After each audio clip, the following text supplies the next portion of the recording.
ফাঁসি ফাঁসি ফাঁসি চাই, বাংলাদেশ খুনি বাহিনী শেখ হাসিনার ফাঁসি চাই, কাউয়া কাদিরের ফাঁসি চাই, স্বরাষ্ট্রমন্ত্রী আর্থিক কামালের ফাঁসি চাই।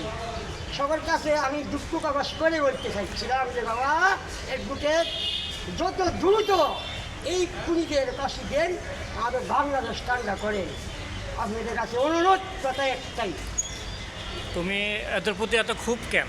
হ্যাঁ, খুব কেন, আমার মায়ের বুক খালি করেছে, আমার ভাগ্য নিয়ে চিনিমিনি খেলেছে, আমার লিগি নষ্ট করেছে, আমার লিগি বিদেশে পাচার করেছে, সেই জন্য আমার ওদের জন্য খুব, শুধু আর কে জন্য না।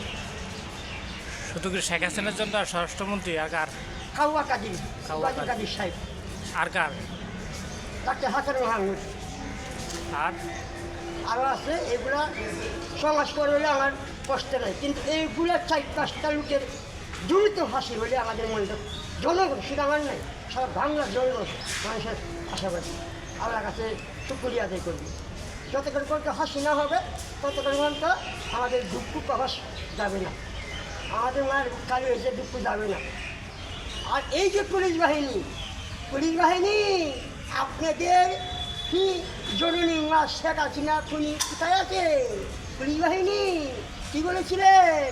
উপর থেকে অর্ডার আইছে, গ্রেফতার করতে হবে, কালো কালো গাড়িগুলো ইউজ করতে হবে, বেতন বেড়াইছে, ঘোরাতে করছে, 20 তলা ভূগোলে থাকতে পারছে, লিফটে উঠছে, লিফটে দাঁড়িয়েছেন ওই পুলিশ বাহিনী এখন কোথায়?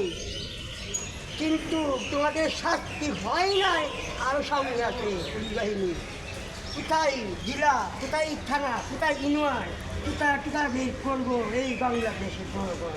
পুলিশ বাহিনী ঠিক আছে। তোমাদের এখন কিছু হয় নাই, তোমাদের সামনে আরও দিন আছে, অনেক কিছু করেছেন পুলিশ বাহিনী। কেন খাবি